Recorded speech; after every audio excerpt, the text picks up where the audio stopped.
Promotional consideration paid for by the following. Webster Ace Hardware and Farm Supply are generous sponsors for today's podcast. They have been a family-owned business for 27 years. This helpful hardware store sells items such as archery, Ariat clothing and boots, Wrangler jeans, case knives, Hammond's candies, and live fishing wear. They also have a full selection of hardware, RV supply, propane, Ben Moore, Royal & Clark, and Kenningston paints. You need a barn or fencing job done? Custom barn kits and roofing metal are provided at your local Ace Hardware store. What about a new grill for the yard? Traeger, Big Green Egg, Weber, and Blackstone are found here, along with all the accessories to go with them. Stock up your workshop with DeWalt, Milwaukee, or Craftsman tools. They got you covered. Remember to go to ace.com to shop their entire line to have items shipped directly to the store.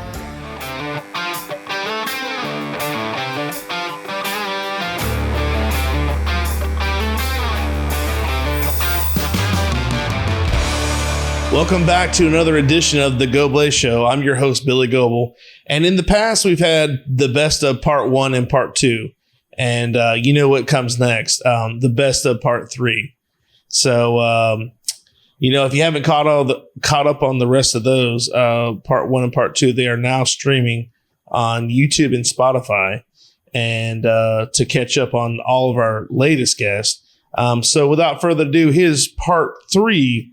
The best of the Goblay Show. Enjoy. Ended up coming back for a year or so, trying to figure out where I wanted to go for my 4 years. And I ended up moving down to Fort Lauderdale. Jamie Nicholas is down there now. Okay. Him and his now wife, Jenny. So I asked them if I could move in with them again. Yeah. And I did. So they rented me out a room for 2 years, and that's when I started at FAU, finished my 4 years there. Multimedia journalism. Okay. Was my major, but there's not too many news stations here in Bushnell. CBS Sumter is not around, so VNN we had back in the day. Wasn't going anywhere close to that place. No, I get it, but I mean, tell me a few differences like Florida State and FAU. I mean, obviously Florida State's much bigger, but FAU's kind of more spread out, and it just seemed more laid back in Tallahassee. Yeah. You know, Tallahassee's not a big town. No, it's not. If you take those two universities and the state capital out, it's country like around here. Very rural area. Yeah. I loved Tallahassee. I loved it a little too much, so that's why I came back. Yeah. And this isn't everybody down there, so I'm not trying to totally generalize everybody of Boca. I've just always been the kind of person, if I make eye contact with someone, I'm going to say, hey, good morning or hello. Yeah. And I would do that down there on campus, and they'd look at me like I had two heads or something. Yeah. Some of them are like, what kind of place am I at here? Yeah. But it was beautiful down there. The beaches are gorgeous. And and found myself being a better student than I ever had. I always had that potential, but I finally went at it 100%. Right. Made straight A's, ended up graduating with honors, and worked for the Marlins and the Dolphins down there. That's cool. I worked for the stadium, actually. Gotcha. But all the Marlins games, all the Dolphins games. Right. Got to work a Super Bowl. Very cool. I was on the field for an Orange Bowl, Penn State and Florida State. Okay. That was pretty awesome. That was cool. Yeah, those were really good times. That's awesome that you got to do that, and it's your team that's playing. It was one of my professors actually got me the job as a TV broadcasting class. What station did you work for? Or was it like an internship, or did you do? No, it was actually in-game entertainment for Dolphin Stadium. Oh, okay. So every event that came through, gotcha. Okay, I was running camera for the stadium. Okay, very nice. It was awesome. $25 an hour. I'm like, oh wow, I would have done this for free. Yeah. I mean, it was a lot of fun. Absolutely. And then just surrounding yourself in that experience is really cool. Just being there, like you said, you do it for free. You know. Well, that's when that's how I was studying for multimedia journalism. I was like, wow, I really would love to be like an anchor or reporter. Yeah. And then he got me the job there at the stadium. They needed cameramen. I'm like, I've never done this before. Yeah. So it don't matter. They gave me the job, and I would have loved to have done that for a living. But the problem is you've got 81 home baseball games. You've only got like 10 with the 2 preseason back there, then 8 home football games. Yeah. So you're only talking like 90 something days. Well, you can't live off that. A lot of those guys in that industry, like freelance. Retired, or travel. Yeah. Yeah. And I'm just not a city guy. Yeah. So once I got that degree, I was ready to get back home. But I think I've told you this before, but a buddy of mine I worked with at Disney, he was the organist, Richard, in Miami. For the Marlins games. So I had to have met him. Yeah. I feel bad because I can't remember his last name. Because at Disney, everybody's first name basis, right? Unless you had you worked with like 4 Billies, and then they knew Billy Goblay, right? But Richard, I can't think of his last name, but really great guy, but heck of a dude. He could do anything. Yeah, he was. I saw the room that that guy worked out of. Yeah, great guy, great musician. He was in this. It was funny because we had these 2 guys. 2 other guys that worked with us, and one was Harry, and Harry had this huge huge gut. He was like one of these old New Yorker guy, but got the almost like the Friar Tuck haircut. Really, really cool, down to earth guy. But you could tell he's a musician. He was like, hey man, keep it cool, baby. Like one of those like an old hippie, old walrus guy, And him and Richard, I think they were in a band together. But Harry was telling me I asked Harry one time, so what, where he was from Chicago. I think he was from Chicago, not New York. I'm sorry. So he's like, yeah, I was playing in this bar. You remember the old chicken wire and stuff? He's like a Roadhouse. Yeah. So he said he was in there, and he comes inside. There's a guy laying on the bar, he was sitting there at the bar, and he's leaned over. He's got a knife sticking out of his back. Oh, nice! Someone just came and shanked him. I'm like, oh my god!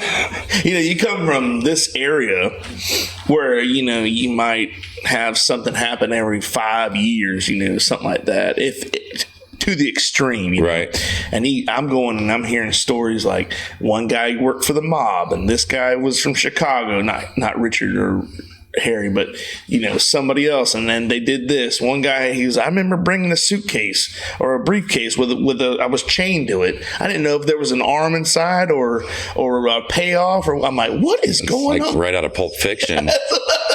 You open it up and the light comes on, the golden glow. Is that his soul or something? Marcellus Wallace's soul is the rumor. The rumor. I think Tarantino ever. Nobody ever will say it. Yeah. But I don't know where I was getting with that, but anyways, yeah. But Richard was a cool guy. Those old school guys are really, really. I mean, oh yeah, and they find the most interesting people to do it. Like I said, if you could sit down, I mean, those guys had some stories, man. Golly, they were just sitting there. And I'm like, at the time I'm like 20, 25, 26 years old, and I'm just like wide-eyed, like somebody's telling a ghost story. I'm like, oh my gosh! But I love that. Yeah, I can listen to old timers talk. Oh yeah, me too. Nonstop, because that's how you learn stuff. Yeah, it's a absolutely. different world, and yeah, I love hearing people's life stories and stuff like that. So that was a good time working for that stadium. That some stuff that I, would have never. It's actually for the Marlins games, I'd come through their dugout.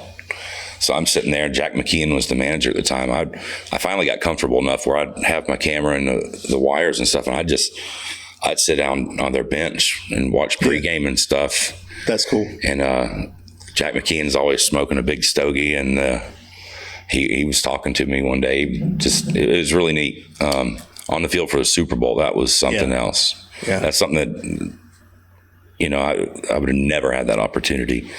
Probably one of the best days of my life was working that Super Bowl. That Super Bowl, you talking about going back from Seattle being wet, and that Super Bowl, ironically, was one of the. Well, actually, that year and the year I think New York hosted the Super Bowl, it rained too. So it's one of the. Those are the only 2 Super Bowls that I remember watching that was oh my gosh. I think that's why the NFL either picks domes or southern cities. Southern cities, right. So, because you're talking January, February every year. Yep. So yeah, let's pick Miami that year, and then here comes the cold front. Yeah. It rained the whole game. Oh yeah. So tell us a little bit about that game. What do you remember? Oh my goodness.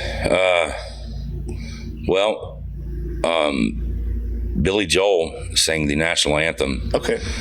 So, and I was working the Bears sideline, the north end zone, and that's where I was pretty much the whole game. Mm-hmm. So after Billy Joel played the national anthem, and I still have this picture at the house. I asked him if I could get a picture with him. This is before these phones, so there's a digital camera, but yeah. And I love 80s music, so I know who Billy Joel was. I had no idea, though. He's like 5'4" or something. He's tiny. It's like a hobbit. He's not even my shoulder. Yeah. I got a picture with him, met him. That was pretty cool. That's why I didn't work out with Uptown Girl. It would never work with her. She was too tall for him. That was the up, wasn't it? Literally. Was that Christina Brinkley? Yeah, ended up marrying her. Yeah. Yeah, that's right. They were dating. Yeah. Then you got married. So yeah, had that. Billy Joel. That was pretty funny. The halftime show was Prince, and okay, yeah, probably one of the best halftime shows ever. And we didn't have to work it, so I actually got to stay on the field for it. And he's doing a lot of his classics. He did a Foo Fighters song, "The Best of." Oh, okay. "The Best of You." Yeah. And then, like I said, "It's Raining." The very last song, he hits that opening note, whatever it is, of Purple Rain, right? And they boom around the whole stadium, hit purple lights so you could see Purple Rain as he's singing it. Cool. It was awesome. So the halftime show was really cool. I think it's ironic that you're a big 80s fan, and that was Billy Joel and Prince. That was the Super Bowl halftime show. Yeah, it's amazing. Yeah, that's awesome. Also, while I was actually working, my producer got over the headset and said, "Marcus, I need you to look behind you. There's a door down beneath section whatever." So I found it, and he's like, "Take you and your grip back there, and you need to white balance your camera." And that's kind of getting it focused. Right. So I walk through these doors, and there's two guys standing there with white gloves on, holding the Lombardi trophy. I'm like, "Oh, wow." He says, "All right, you're going to be here for about 10 minutes, but get ready. This is going to be the biggest shot you've ever done." Oh, wow. I'm like, what do you mean? It's just stadium. He's like, "No, CBS is taking your shot, but it's going to be like 10 minutes. And it's only like a 3-second shot." But that was pretty. I got a picture with the Lombardi trophy while I was waiting. Got the camera in one hand. And that's cool. That's a big to do. Oh, that was pretty cool. Yeah. Like whenever, and I wasn't nervous until he told me that. So then my shots, I'm sure it wasn't that bad. He what was it on Blazing Saddles? He's like, "Steady hand." He's like, "And this is the hand I shoot with." Right. That was about right. If he wouldn't have said that, I would have been fine. But that was pretty neat. Another story from the Super Bowl, I didn't have to work the fourth quarter, at least the second half of the fourth quarter or something. So I went down to the other end zone with another one of our camera guys. He was still working, but he was a buddy of mine. So he's like, I'm standing there just talking. Now I'm watching some of the game. Right. He's like, "Dude, look right there. Like 5 feet away from us is Jim Belushi on the Bears sideline." Yeah. Big Bears fan. He's a huge Bears fan. Anyway, he's got CBS gear on. He's got a CBS vest. Well, as soon as Mario told me that, Jim Belushi turned around and went, "Shh," like that. Well, like the next commercial, a few minutes later, he kind of eases back, like steps back, and he was gripping for a cameraman. Yeah. What he had done is paid some CBS guy for his credentials, but still had to go work because he paid a grip. He's out there dragging. He is. He literally was dragging wires for a CBS camera. This is before totally remote cameras. But he sat there and talked to me for probably about 15 or 20 minutes. Yeah. One of the coolest celebrities I've ever met. Just out of the blue, he took a picture with me. Was asking questions like, "What you studying in college?" That stuff. He was just a really cool guy. That was pretty neat. So that whole Super Bowl experience. I mean, all this happened in a matter of 5 hours. Wow. And just an amazing day. Cool. Yeah. Is the exterior of your home or business covered in dirt, mildew, or mold? Driveway or walkway stain? Pressure King can make your siding, deck, vents, and concrete look new again with no damage. Pressure King has cleaned the exterior of houses and businesses all over Sumter County area. Usually it takes less than a day and costs less than you would expect. Call AJ at 352-457-7209. To do it right, I don't want to go in there and try to do it myself. Went to Biecki's as well. What is that? It was we went on a canoe, right? My big ass is on the canoe, and the damn canoe's up by myself. You know what I mean? I'm ass in the water, just doing a circle. And Nicholas is on his paddleboard off. He's standing up, sitting down, and now I'm like, wait for me. And it's like 12 o'clock at night. We had to go real late. Yeah. We had a tour guide, and the next thing we're getting deeper into the water. And this is why we went. You touch the water, it starts turning like glow in the dark. Oh yeah, I've seen that. It's like a something in the water that when you move it's not an algae, but it's like something like that. It's microscopic stuff. Correct. So that is awesome. We're going. I bet it freaked you out. You're like, what? I seen a hammerhead underneath. No! And while he's swimming, you know what I mean. He's moving. It's like gorgeous. A disco. I didn't have no water. I didn't have no my phone on me because I didn't want my phone dropping. That shark's out there doing the. Yeah, he's just like, oh, look at this piece of meat. Man, I didn't know there was hors d'oeuvres here at the club. Yeah, man. So wow. we go over there, and I'm looking at the paddle. You know, so I'm paddling. Water's changing. I was like, wow, how beautiful is this? That is gorgeous. That is definitely on like a bucket list of mine. Like it's gorgeous. Definitely got to do it. There's some places that you can go. I mean, and I'd love to like while I'm there, I could do that. But it's the highest. It's the number one. Like I guess the highest percentage of whatever's in that water to make it do that. Oh wow! So it's the strongest reaction you'll get anywhere. Yeah. Now is that on the island or is it like in the ocean? It's off the island. Yeah. Okay. So you paddle. Okay. And then next, you're. Gotcha. Because I've seen it where there's like a cavern where that same thing happens. Right. So I didn't know if it was like on land, like in a cavern. Like no. Okay. And then your boat, you know what I mean? Your canoe, whatever, split in the water. Yeah. It's. Oh, that's lighting cool. up, it's glowing in the dark. It's man. Oh, that is so cool. The only light you got is the sun. I mean, the moon. Yeah. But you got to do it whenever it's like a rainy or cloudy because you can't see it as well whenever there's light. It went pitch black dark. You know what I mean? Yeah. So that makes sense. You want the moon to be covered up. You know what I mean? I gotcha. So on an eclipse, that'd be really cool. Yeah. So, how long do you go down there and stay? Just hang out? Man, sometimes I go there. I thought you were down there working too. I didn't know. No, sometimes I go down there just for a day or two and then fly back up. Gotcha. You know, because I know a lot of people, like especially during storm season, a lot of guys go down there and they help out. No, we're on Team Fisher right there. So like I said, it's the main show for the Duke Energy Yard. So gotcha.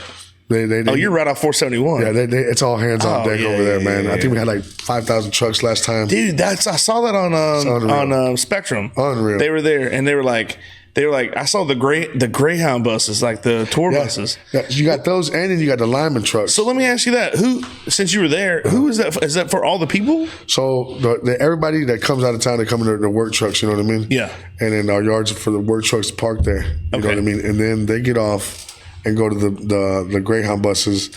Greyhound buses take them to the hotels. So the hotels aren't packed with all these line trucks. Gotcha. All their equipment gets stolen. They can just drop them off and Correct. then go, okay. Correct. That makes sense. Yeah. Yeah, I saw that in the background. It's like so you got 5,000 trucks. You got literally 8,000 vehicles totally because you got all these other Greyhound buses that are picking up these guys too. You know what I mean? I saw that and I'm like, are they about to like go on a big convoy? Like, because the way it was lined up. Correct. And I'm like, what? Yeah, no. It gets. But that makes sense because you, like you said, you go to like a. I mean, I imagine they put you up in a decent hotel, brother. Sometimes, I know that there's been some hotels that have been sold out. They don't matter. You get what you get. You know what I mean? Don't be the last guy coming. Whether your water is supplied by a public municipality or a private well, for residential or commercial use, Purified Water Services LLC has the solutions to provide you with simply clean water. We offer a complete line of professional water filtration equipment and accessories. Soft water makes a difference you can see and feel. Water heater and appliances last longer with less maintenance. Iron Iron and H2S filters eliminate iron stains and offensive rotten egg odors and protects your water softener equipment from iron fouling. No matter what your problem is, Purified Water Services, LLC has a solution.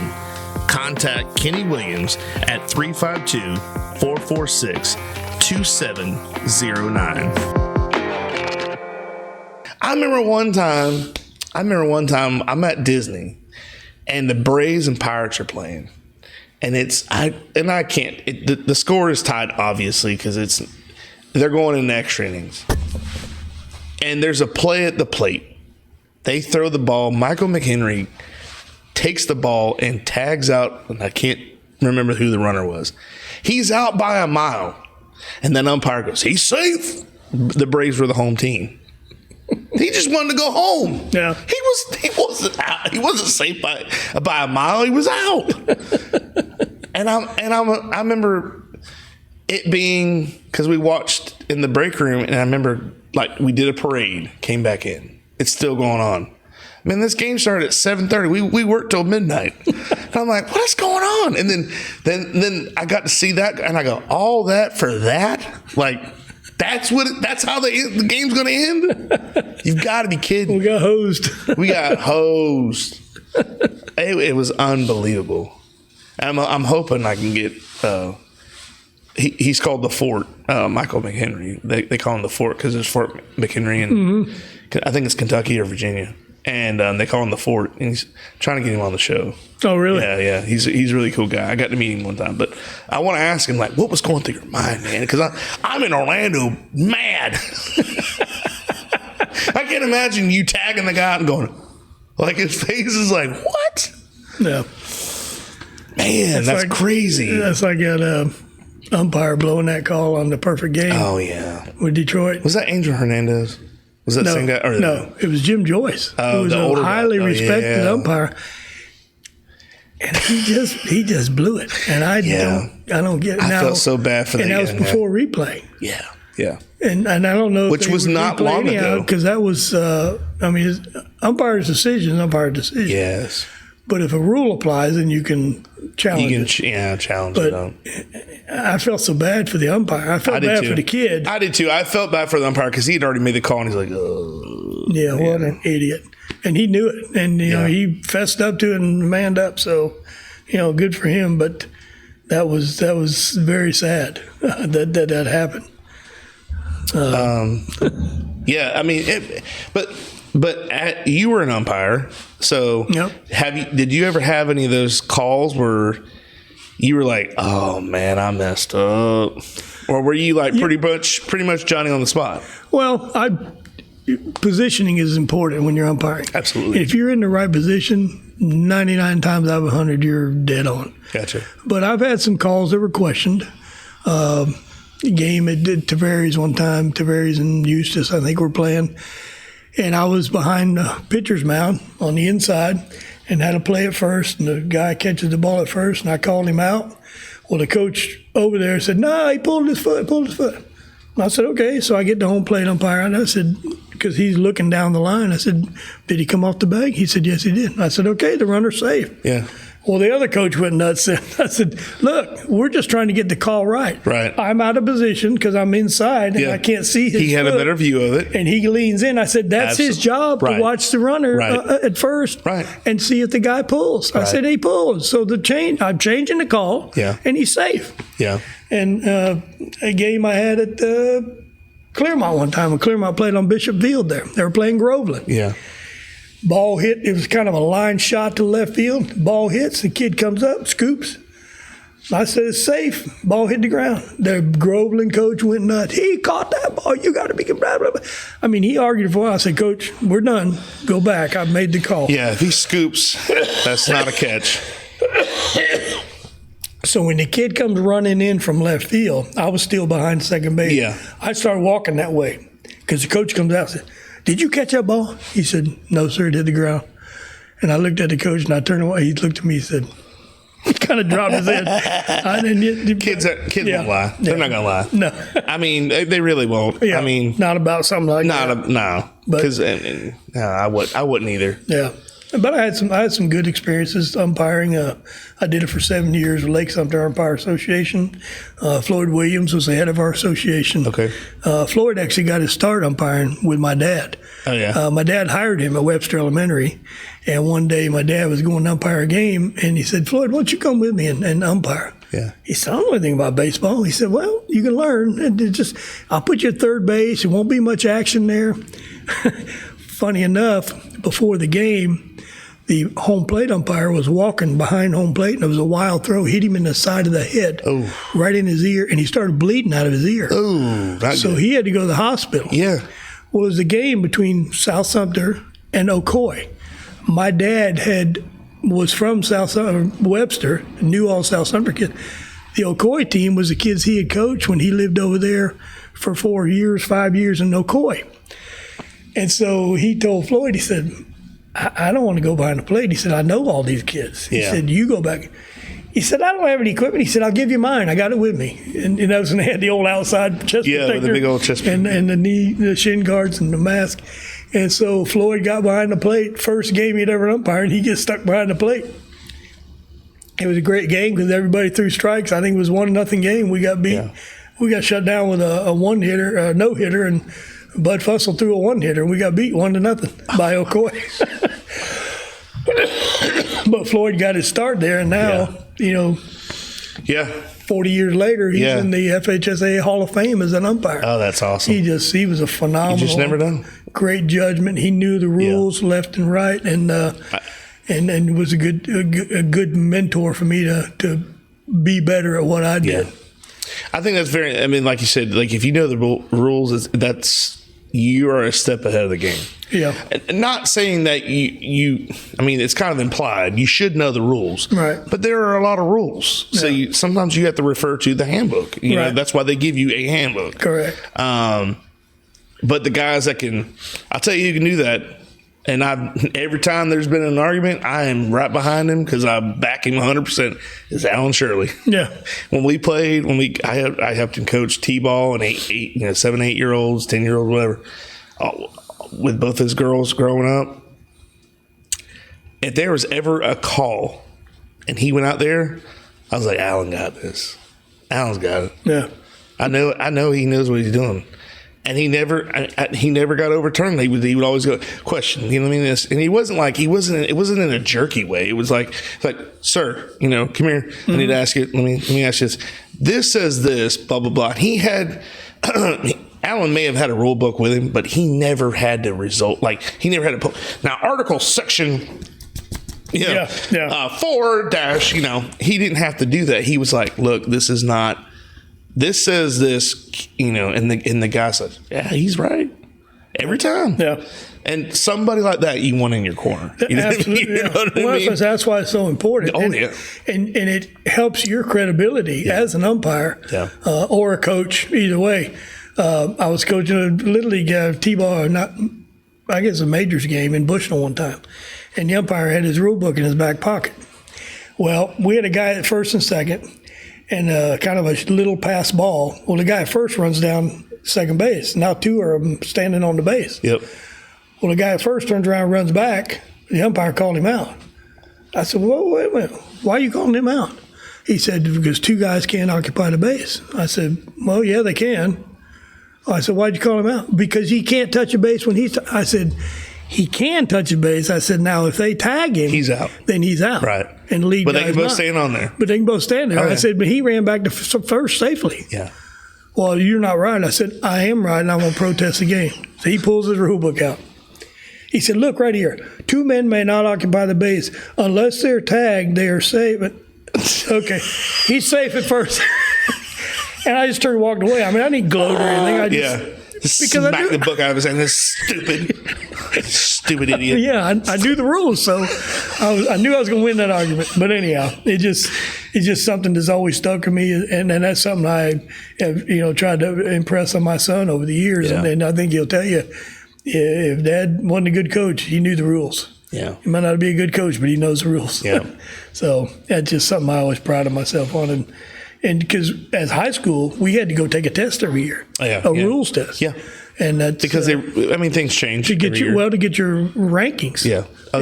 In 7 years, I was fortunate enough to get up to a rank 4 official.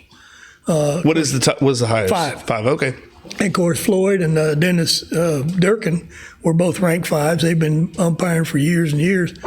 And I actually got to we umpired district tournaments. We did sub-regional games, regional games that I got to be the third man in the crew. And then we did a Final Four down at Boardwalk Baseball. Oh, I remember that. Yep. Yeah. And it was, I think Tampa Jesuit or Tampa Catholic was the school. Right. And they won that game. And that was my experience as a umpire in a state tournament. Yeah. That was pretty cool. What grade would you give Dennis Johnson? Dennis was a good umpire. I give him a solid 3 out of what? 5. I give him halfway. Yeah. I mean that's fair. I'd say a 3. I like Mr. John. I like Dennis Johnson. I give him a hard time every time. Well, I haven't seen him I haven't seen him in a long time. So he's still living. Okay, I was just making sure because I'm like I haven't seen him in a while. Still got his hunting dogs. Okay, good because he's so funny. In fact, him and his wife, I think, just had their 50th anniversary. Oh, I love his wife. But he and I had a game of Eustis one time. It's the only time I seen one of my umpires eject a coach. And he ejected the coach because he charged out at me out in the mid. I was behind second base again, and he comes charging out there. And Dennis said, "Oh, you can't do that. You're gone." Did Dennis have a lit cigarette in his mouth? Nope, not on the field. That was only in Webster. Yeah. I think that was legit.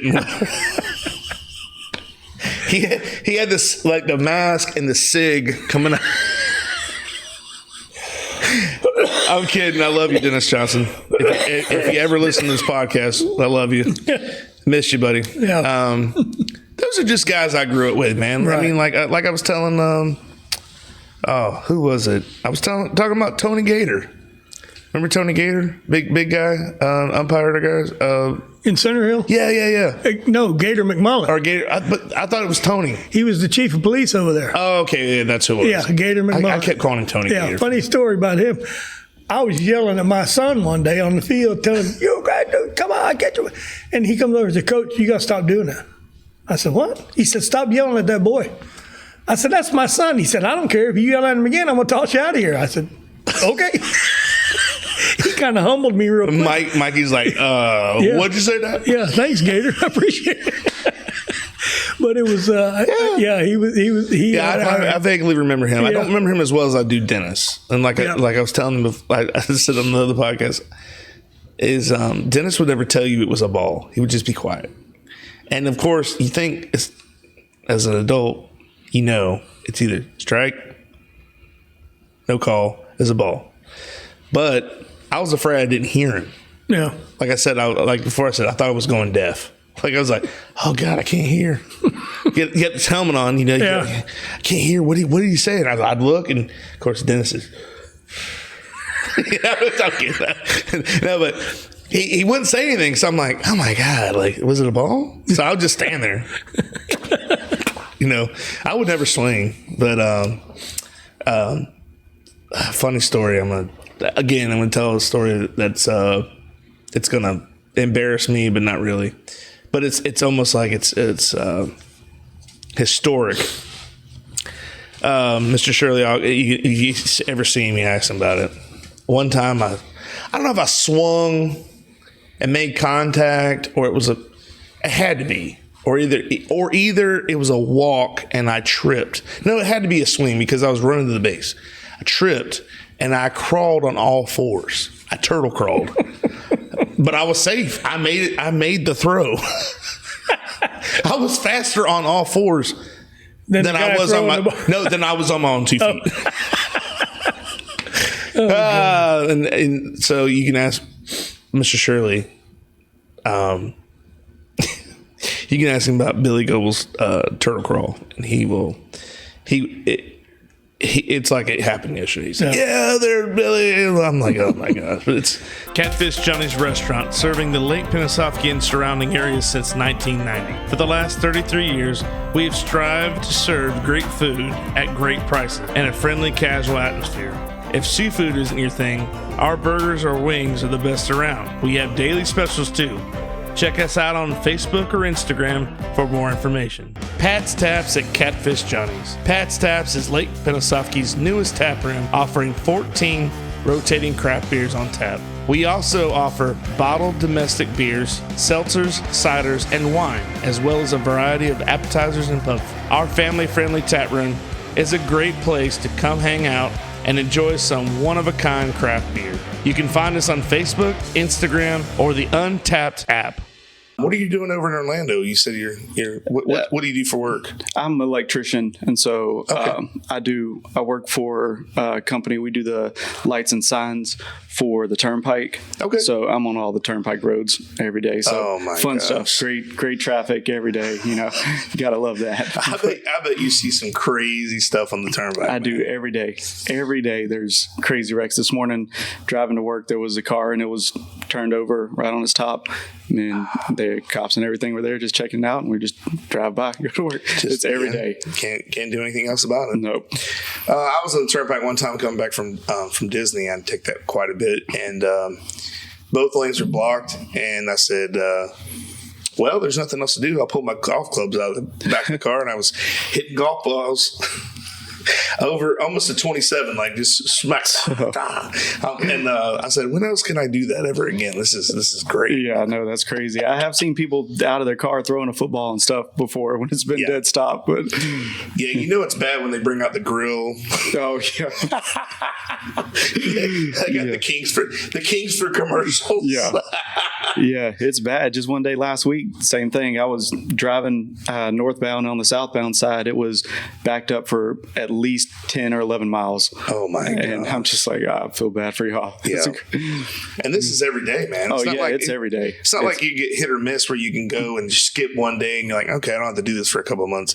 Right. It's every day. It's every day. And the bad part is most of the construction is us. I mean, our companies are the ones, working on it. So causing the scene. Right. Yeah. So all the barrels and the concrete barriers, all that stuff, that's us. Oh my gosh.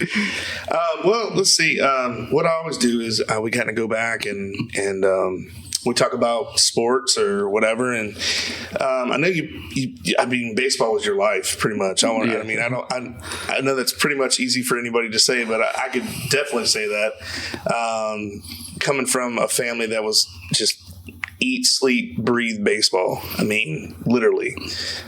Where'd you find this love of baseball from?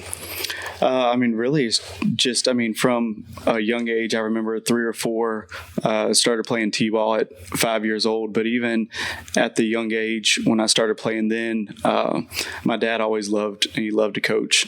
He was my coach from growing up real young. But then 5, 6 years old, I remember going over to my grandma's house during the playoff time, and a huge Braves fan. Yeah. And so she was a Braves fan too. And so I would go over to her house and almost stay the majority of the playoffs, because during the 90s, the Braves were in it every single year. From 91 all the way through the 2000s, they were in the playoffs every year. So I used to just go to her house and we would watch as many games as we could watch. And so she's someone, my grandma, who really had gave me the passion for watching it. Yeah. And then like I said, my dad and my Uncle Wendell, both of them loved to coach and to play around and stuff like that. So just playing from a young age, as soon as I started, I just always loved it. I've always wanted to ask you this. Did your dad make you like Dale Earnhardt, or? My dad did love Dale Earnhardt. God, he loved some Dale Earnhardt, he man. Did. I remember that. Everything was, black number 3, the Intimidator. He had his hat and jackets. He had, even had the mustache like him. Oh, yeah, he did. Yeah. I remember one time he bought the same pair of sunglasses that he had too, and we went to the beach. We were in Daytona, and he was wearing them out there, that with his cowboy hat on, and wave hitting right in the back and right off. And I don't think he had them for like a couple months. I was younger, but I remember they fell and they were gone. There's no coming back from that. I think that was the only pair of expensive sunglasses he ever bought. But you live and you learn. I had a pair of Costas like that, and I bought them in Fort Lauderdale when I was working for What was the company we used to have with the credit cards? Yeah. Yeah, I forgot about that. Yeah. I can't remember the name of it off the top of my head. They changed names a couple times. Probably for fraud purposes. Right. Yeah. No, I had bought a pair of glasses there, and I thought, man, these are awesome. They were like the glass ones too, so they were extra expensive. And then we went to Clearwater, and I lost some bad boys. A wave hit me, boosh. Yeah. Sideswiped me and lost them. So they're probably on a shark right now. Absolutely, for sure. Swimming around with a pair of coasters on. So baseball, man. We gotta talk about baseball today. Okay. I hope you don't mind talking about baseball. No, I don't. I love it. So you said you went back and you said T-ball. Who was your coaches at T-ball? Your dad and who else? My dad always coached me. We had a couple different coaches. Chuck Vorbach helped him for a couple years during them. Yeah. Let me see. I'm trying to remember some of the other ones. Did you ever play for my dad? I'm trying to remember. I think that he did help my dad coach one year. I was trying to remember. I was trying to look back for some of the pictures and stuff, but I'm pretty sure because I think that's when, I first remember meeting your dad. Yeah. Was around that time with, some of the coaching and stuff. I remember my dad playing, he was coaching us T-ball. And a parent reminded me about this thing he used to tell the kids. He'd always tell the boys, all right, guys, 2 things to stay away from. That's women and credit cards. I'm like, we're fine. Right. 6 years old. I'm not looking for a credit score right now. Yeah, absolutely. But we didn't know how important that was. Right. He was trying to teach us something. Yeah. Outside the field. Right. Dad in the old baseball shorts and the old baseball pants that were, they came about mid-thigh with some long socks. Coach Hines from Mad TV. Right, yes. But those bikey shorts or something. Right, absolutely, yeah. I'm thinking about bringing those back. You should do it. Dude, I bet my dad's got a pair still. Let you wear them. Oh, that'd be great. Everything you only miss is a bicycle. You could look like one of the Tour de France. Right. Oh, yeah. You went to Webster, right? Webster Elementary School? No, I was actually homeschooled. Okay. I went to my kindergarten year. I went to Webster Elementary. Okay. And then after that, from first grade all the way through, then I was homeschooled. I did play sports, at South Sumter for middle school and high school, but I was homeschooled the rest of the time. So. Okay. So throughout your whole educational career, you were homeschooled? Yes. Okay. And which was actually, a benefit. I remember, even younger, even probably 7-8 years old, because we were still living in Webster then. I remember just getting done with my schoolwork and stuff and being inside, and we had an old couch that had a hardwood front on it. And I remember taking the tennis ball and my glove and just throwing it and bouncing it and coming back and just fielding it for hours and hours like that. I mean, all the time. I know it had to drive my mom nuts, but I guess she let me do it for a while, because I remember doing it all the time when I was, 6, 7, 8 years old at the house. You get the hand-eye coordination down. Oh, yeah. And I didn't think it. I mean, I wasn't doing it for practice or anything. I just loved to do it. Yeah. And same thing. I remember going out in the yard and just throwing the ball up and, running and chasing it and trying to catch it and make diving plays and stuff like that. Yeah. And it was I just loved doing it. And I just loved always having a baseball in my hand. Yeah. Well, that was back when kids would actually go outside and play. I mean, and the parents are like, all right, get outside. I don't want to see you. Oh, yeah. And you go do your thing. Don't come back till the street lights come on or it gets dark. Yeah, we used to, during the summer and stuff, we'd be over at my grandma's house right in Webster, and it was probably 2 miles from the baseball field there, and we'd ride our bikes down there, me and my brother and my cousin Lee and a couple more. We'd ride down there and we'd play 2 or 3 hours at the ball field and stuff, just playing pickup games with whoever else from the streets and stuff would show up, and we'd ride back. I mean, no cell phones, no adults, no anything like that. I mean, we were probably, anywhere between 9 and 12 years old. And we'd just ride down there and play all day.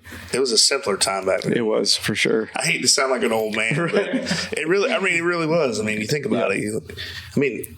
I mean, really, would you trust your kid to ride his bike down the road now? I mean, I think I would trust my kids, but it's not your kids. It's everybody else that trust that he would make it. Right. Yeah. I mean, that's the thing between, trying to cross the road and then the people, anywhere. Yeah. You can't really do it anymore. No. Especially, I mean, now, with the cell phones and stuff, my oldest one just got his driver's license, and we make sure he texts whenever he's leaving to go somewhere, texts when he's coming home, and everything like that. And I mean, we didn't even, when we first started driving, really didn't have that. I mean, it was we'd call if we were leaving somebody's house, but it wasn't like we had a cell phone on us 24/7. So yeah, my parents got the it looks like the old Vietnam phone. They'd be calling in like airstrikes, so like Delta Bravo. Yeah, we need a LZ right here. I remember having that, but you know what? One of the best things about that was it never dropped a call, or you weren't like, where's the service at, bro? No. You were getting service. You could be in Croom in the woods, and you were getting service. That's why I was like, man, this thing is awesome. Duto Realty is a homegrown business with an eye for getting the job done right. From football games to Sunday school and everything in between, these ladies care about our community and the people in it, helping buyers and sellers in all of Florida with all types of transactions, including residential, commercial, farm, or vacant land. They do it all. They even offer auction services and sellouts to always get the job done right. CY Western Company is located in Bushnell, Florida.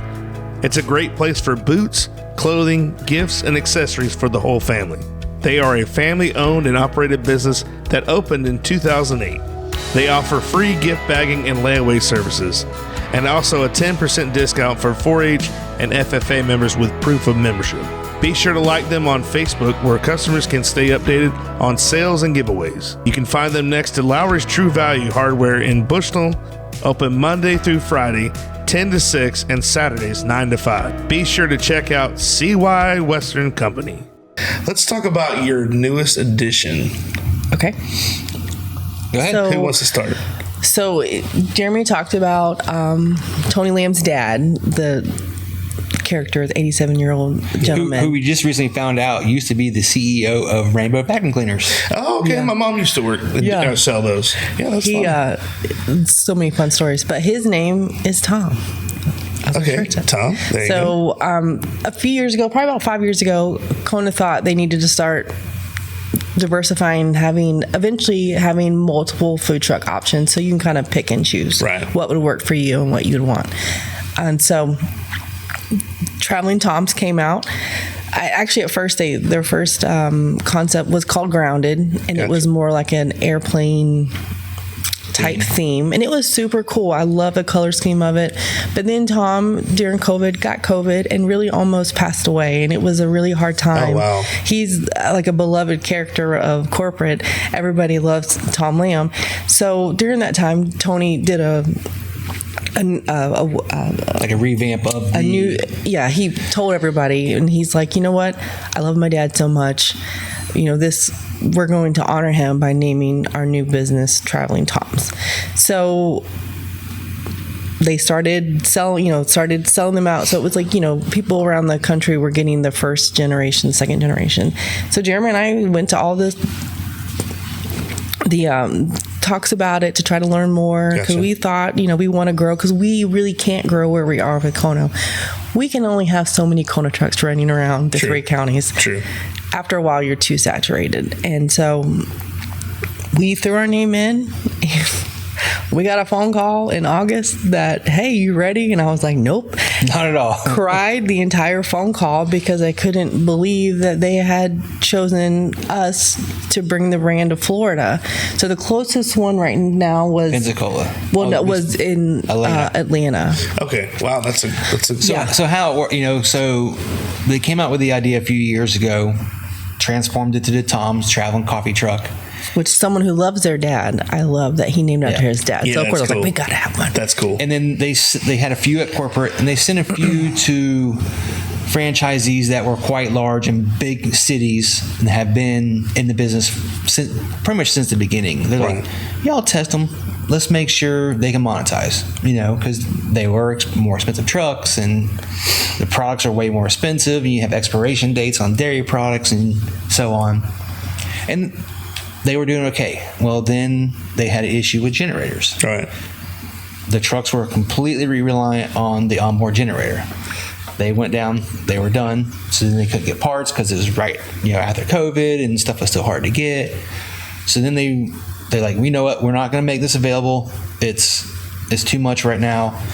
And then they got with this company where the truck is 100% battery powered. Like everything, the truck itself drives its gas engine, but everything in the back runs off of lithium batteries. Gotcha. Because the regular lead acid couldn't keep up with the demand to run the coffee machines and the refrigerator and the shaver for the frappes and the water heaters, and so they came up with this new battery. So then they're like, okay, let's start sending this out to other franchises. Pretty much every franchisee was like, either I wanted one or I'm gonna want one. Right. So I'm like, I saw it and I was like, I want one. Yeah. Like, I love coffee. I'm like, this is gonna be great. We're gonna be able to expand. They'll never select us because we're a rural area that's not really big. We're not a big franchisee. Right. Our neighbors around us, some of them own 7 territories, 4 territories. They've been in business for a long time. Yeah. So when we got that call, it was like, what? Well, I was going to say Atlanta is huge. I mean, it's the biggest city in the South. I mean, pretty much. I mean, but that had been how far down it had made it. Wow. So he got one of the first generation trucks. Okay. He's one of the test markets. So they called us and they said, okay, we're going to give 3 to Florida. Pretty much you're our first call. And of course, we had to say yes. You couldn't say no. Yeah, you never know when you're going to get the call. Yeah, so I was like, Right. So cry. Yes, we'll do it.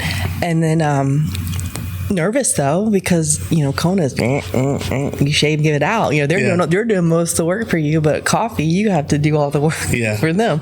And so, and I would go to Starbucks and I'd look at what they were doing, and I'm like, oh my gosh, how are we ever going to do this? So they had us go work on a truck, so we were able to go to Alabama and spend a few days with another franchisee on their truck, and that relieved a lot of stress because Kona is very good at doing things automated, and it's the same thing every time. Yeah. They make it as easy and quick as possible. Right. So we can literally make a drink for 45 seconds. Gotcha. Which is pretty quick. Yeah. Because they want you to get, because Kona's so fast, they want Tom's to be fast too. So we were picked. So we were pretty stoked. We had to shuffle and hire a lot of extra staff to help us run the Kona business so that we could, get in line, and Jeremy and I could work all the bugs out so that we would be able to train people on the new truck. So we went to Coffee Academy the week before Thanksgiving, right? It was 2 weeks. 2 weeks. Oh my gosh! Yeah, it's been a blur. These last few weeks have been crazy. I text you, and you were in Alabama. You're like, and I'm like, oh, I felt bad because I'm like, oh, she's probably in the middle of making a caramel macchiato. No, I know. I do that now. Yeah, which I had no clue because I'm a very basic. I was a very basic coffee drinker. Yeah, and so I would go to Starbucks and I would get overwhelmed. Yeah. Overwhelmed. Yeah, you'll go in there and have anxiety. I don't know what to order. I don't know what has what in it. Yeah, and. We're learning. We're learning. Good. If you want to blow someone's mind in Starbucks, go in there and go, y'all have Folgers? If you blow our mind, if you say oat milk or almond milk, we're both like, because then we gotta we're trying to get used to it. We gotta back up a little bit. So when you become a chemist, you're like Walter White. I know. You're over there making stuff. You're like, what am I doing? Well, and I had happened the other day. Lady come up and she's like, "We have hot apple cider." She's like, "I want it frozen." I'm like, "I don't know if I can do that." I was like, "I'll try though."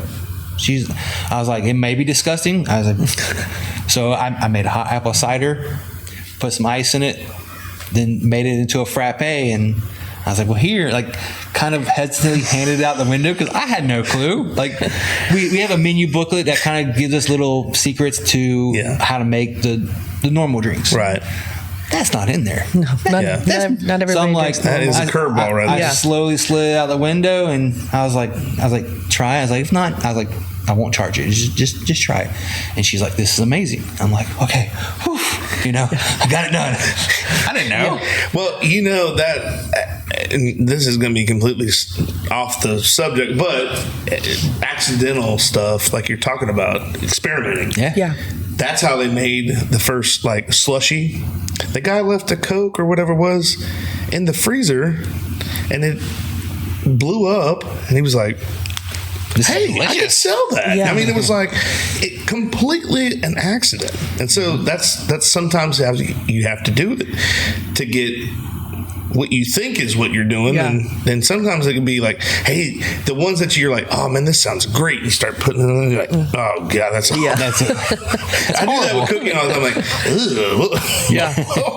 What was I thinking? Well, and that's kind of because this is our first week on the road. Yeah. This is our first week. So we got our food permit on Monday, and we had the soft grand opening on Tuesday. We were just driving around Bushnell and ended up in Webster. And that was the thing. How does it taste? What can we do better? Give us feedback, yes or no. We want to know if it's not perfect because we are not baristas. Yeah. I mean, we're following, a set menu, but we want it to be perfect. Yeah. But that first day we were both out the window and someone would say, oh, I want blah, blah, blah. And we'd go, okay. And we back up and look at each other like, and a lot of people do that. A lot of people now, they have getting used to order, for a lack of better words, than bougie coffees. Yeah. And they'll come up and they'll just ramble some words off. And I'm like, what was that? Can you please repeat that? Because I have no clue what you just said. Can I get a mocha latte nacho grande noche? You're like, what is all that? I got was mocha. Yeah. I can do that. Yeah. Promotional consideration paid for by the following: Webster Ace Hardware and Farm Supply are generous sponsors for today's podcast.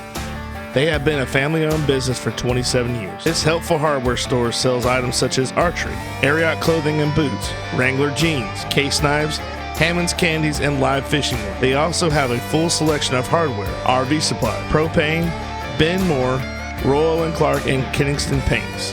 You need a barn or fencing job done? Custom barn kits and roofing metal are provided at your local Ace Hardware store. What about a new grill for the yard? Traeger, Big Green Egg, Weber, and Blackstone are found here, along with all the accessories to go with them. Stock up your workshop with DeWalt, Milwaukee, or Craftsman tools. They got you covered. Remember to go to ace.com to shop their entire line to have items shipped directly to the store. Kona Ice. Kona Ice is a shaved ice truck that brings a one-of-a-kind tropical experience to you. Guests can flavor their own Kona Ice on our signature flavor wave, dance to our island music tunes, and enjoy a nutritious and delicious treat. Contact Jeremy and Marissa at 352-403-0515. Don't forget to follow them on Facebook, Instagram, and TikTok. Your senior year, now this is after I left, so I didn't really get to see it, in real time, but I watched you mentioned the VHS earlier. I watched a lot of VHS tapes and I converted a lot of them. AJ, we're getting old, man. Yes, we're getting old. It's like, what's a converter? I got a converter. Converted a bunch, but one game I did watch was the Dixie County game, and that was, dude, you looked a little like Lamar, a little Lamarish there. I'm not trying to blow you up or anything. No, but you really were. That was the first time in my playing career where no matter how much confidence you had, no matter what, that was the first time I was staring down the barrel of defeat. I remember being down, we were down 3 touchdowns right before halftime, and they were on the 2-yard line to go up again. And I'm like, I remember looking over at LaCory, and that was probably the one moment that we'll share in the history that we probably have never told anybody before this podcast. And I look over at him, they're on the 2-yard line. I look at him, he looks at me. We're both just snot bubble crying. We don't know what to do. Yeah. And just so happened, I guess in the midst of all the tears, I take too many steps forward and I get an encroachment call, and they negate their touchdown that they just scored because I was lined up offsides before the play ever started. We ended up stopping them after that, got the ball back at halftime, went on a 28-0 run to finish the game to beat Dixie County, which was probably one of our bigger comebacks we've ever had.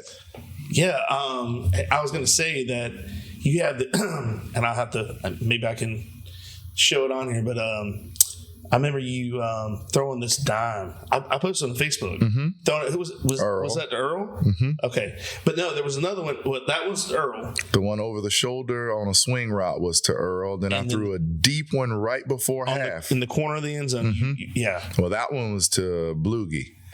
Brandon Irvin. Okay. Brandon Irvin. Okay, because I couldn't remember. And like, VHSs are not crisp. They're a little fuzzy. So sometimes the numbers do blur a little bit. So I'm like, and like I said, I had already left, so I didn't really know. Besides your number and Earl, I didn't really.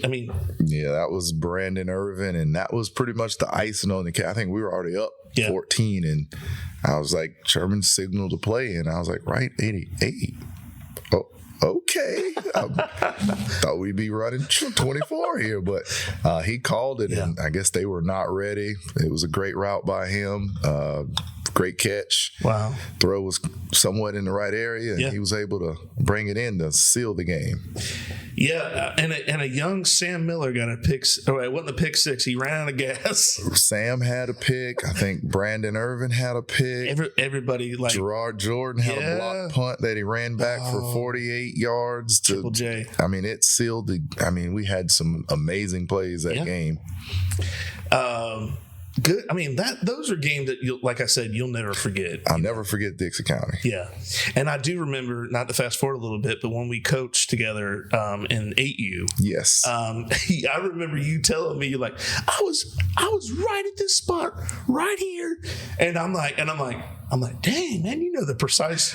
That part you'll never forget. And to have the opportunity to coach your kid on the same field you played on. And I'm looking at this stadium and I'm like, man, I remember this place being packed and it looked deserted and it looked like no one plays there anymore. And I found out they built a new school and they don't play there anymore. Exactly. It's like the Roman Coliseum. It's an old relic. Yeah, I'm like, oh gosh, this looks bad. Yeah, they need to bulldoze this thing. Yeah, let me get all my memories first.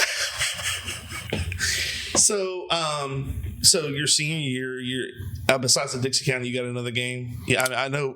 I think we beat Wildwood again, or did we played them right? We beat Wildwood. It was at home. It was home. That was pretty handily.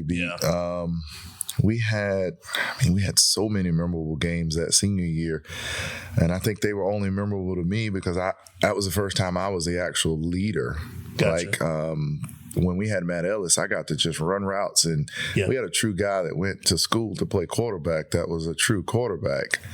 Well, when he leaves, Sherman looks me in the eye and goes, I think you're our best opportunity to be successful at quarterback. And I go, me? I was the backup last year, and I wasn't very good at backup. You want me to be the quarterback? And now that we're talking about memorable games, I would probably have to say my most memorable game would be the first game of the year. So he puts me at the helm, and we lose the very first game to Crystal River. We're supposed to have a loaded team. Yeah. There wasn't a lot of mistakes, but I felt like it was a lot of pressure first time out. I'm like, Matt made it look so easy. They turned the keys over to me, and we can't get through the first game of the year. And we drop it, and I had to make a decision right then. I'm like, do I bow out and just go, hey, man, put somebody else at quarterback and just tell them to throw me the ball and we can see if we can win that way? Or do I trust the process? Yeah. And I trusted the process, and we didn't lose another one until we played Mariana. That's right, in the playoff. Yep, we didn't lose another one, and we should have won that one. Yeah, that was a tough loss for. I mean, of course, it's the playoff, and you're done, and that's your senior year, and you're done. You'll never play football for South Sumter ever again. So it can be very. That was the semifinals. It was a semi. I think it was. It was. That was a game to go to state championship, right. And we scored the go-ahead touchdown. Don't get me, like my grandma said, don't get me to lying, but I think we scored the go-ahead touchdown with less than 4 or 5 minutes to go in the game. Yeah. And we're all celebrating, and there's a penalty flag on the field, holding. We went and watched it after the game. There was nowhere close to holding. Oh, my God. We never saw the end zone again. They stop us. We run a few Hail Marys, and it didn't work out. But you mean you didn't do like Patrick Mahomes and throw your helmet and tell the refs that, you called a offside? But see, he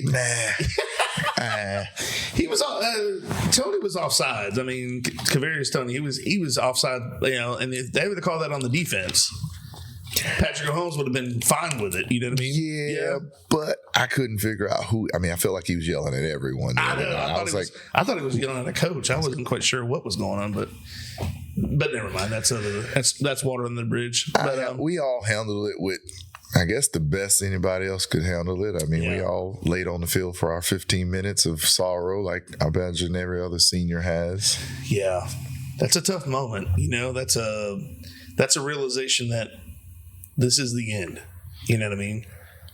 And I think it's hard for some of us. I think we had about 3 or 4 that were still going on to continue to play on the next level. Right. So the realization that you'll never play in front of these fans and these kids that you grew up with was sinking in. But also the realization that for the rest of your teammates, they'll never put another helmet on again. Mm-hmm. And this is your brothers, the ones you saw cry, the ones you laughed with, and all of a sudden it's over for everyone together. Right. Some of us still had an opportunity to go on, but it would never be the same. You had to make new friends. You had to start all over. Right. So that's definitely was hard.